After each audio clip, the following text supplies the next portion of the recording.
নমস্কার বন্ধুরা, আমি শুভেন্দু আর আপনারা দেখছেন আমার চ্যানেল ট্রাভেল বাইটস শুভেন্দু। আজকে আমি এসেছি ভারতের রাজধানী দিল্লির এক অত্যাশ্চর্য স্থাপত্য শিল্পের নিদর্শন লোটাস টেম্পল বা পদ্ম মন্দিরে।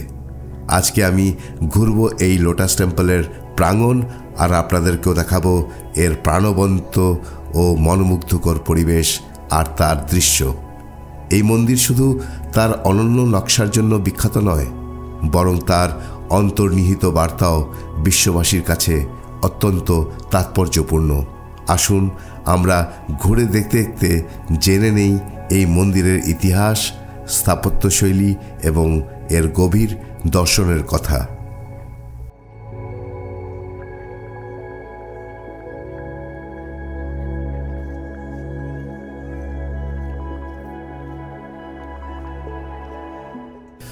দিল্লির লোটাস টেম্পল বাহাই ধর্মের একটি উপাসনালয়।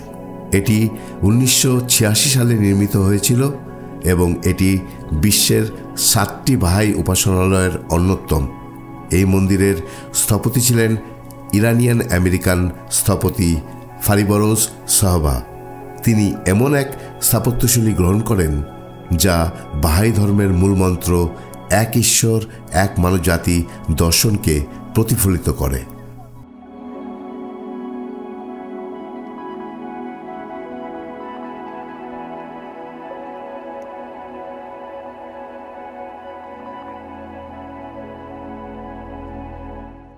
এই মন্দিরের আকৃতি পদ্ম ফুলের মতো, যা ভারতের পবিত্রতার প্রতীক হিসেবে বিবেচিত হয়।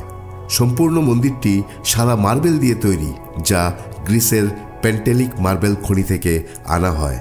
27টি বিশাল পাপড়ির মতো গঠিত এই মন্দিরটি 9টি প্রবেশপথ নিয়ে গঠিত, যা বাহাই ধর্মের বিশ্বজনীনতা ও মুক্ত প্রবেশাধিকারের প্রতীক।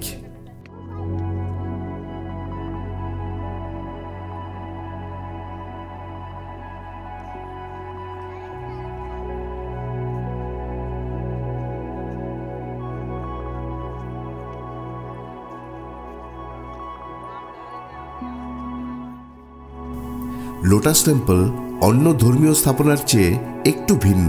এখানে কোনো দেবদেবীর মূর্তি নেই, নেই কোনো ধর্মীয় আচার বা অনুষ্ঠান। এটি এমন একটি স্থান যেখানে সব ধর্মের মানুষ এসে ধ্যান করতে পারেন এবং নিজের মতো করে সৃষ্টিকর্তার সঙ্গে সংযোগ স্থাপন করতে পারেন। মন্দিরের ভেতরে প্রবেশ করলেই এক গভীর নীরবতা অনুভব করা যায়, যা মনকে শান্তি এনে দেয়।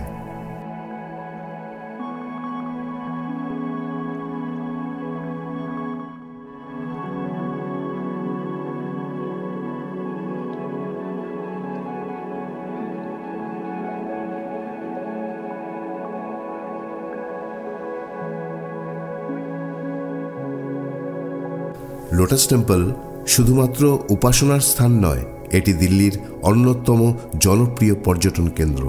প্রতিদিন হাজার হাজার মানুষ এখানে আসেন শুধুমাত্র এর অপূর্ব স্থাপত্য এবং শান্ত পরিবেশ উপভোগ করতে।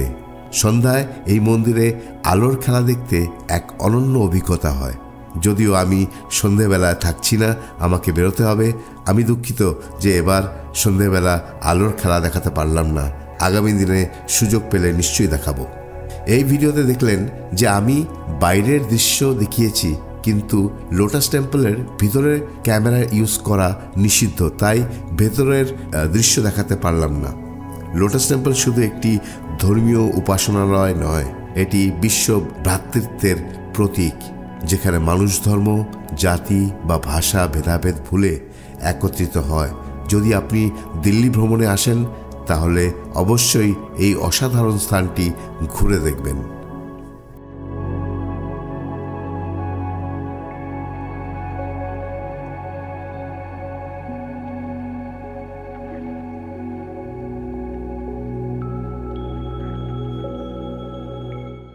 এখন বেরিয়ে পড়ব লোটাস টেম্পল থেকে। তার আগে আপনাদের জানিয়ে রাখি এর খোলা ও বন্ধের সময় এবং টিকিট। লোটাস টেম্পল সপ্তাহে 6 দিন খোলা থাকে এবং শুধুমাত্র সোমবার বন্ধ থাকে। এর সময়সূচি হল গ্রীষ্মকালে 1 এপ্রিল থেকে 30 সেপ্টেম্বর সকাল 9টা থেকে সন্ধ্যে 7টা অবধি খোলা থাকে। আর শীতকালে 1 অক্টোবর থেকে 31 মার্চ অবধি সকাল 9টা থেকে সন্ধ্যে 5:30 পর্যন্ত খোলা থাকে। এই মন্দিরে প্রবেশ একেবারেই বিনামূল্যে, কোনো প্রবেশ মূল্য নেই। সবাই মুক্তভাবে প্রবেশ করতে পারেন এবং উপাসনার জন্য নির্ধারিত স্থানে ধ্যান করতে পারেন।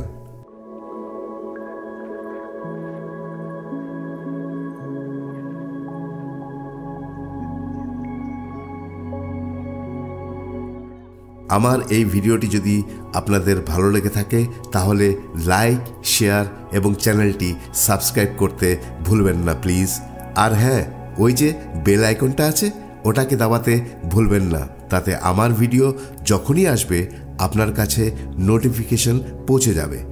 আপনাদের সাপোর্ট আমাকে আগামী দিনে আরও ভালো কাজ বা ভিডিও তুলে ধরতে সাহায্য করবে। আপনারা সবাই ভালো থাকবেন, সুস্থ থাকবেন আর আমার চ্যানেল ট্রাভেল বাইটস শুভেন্দুকে সাথে রাখবেন। ধন্যবাদ।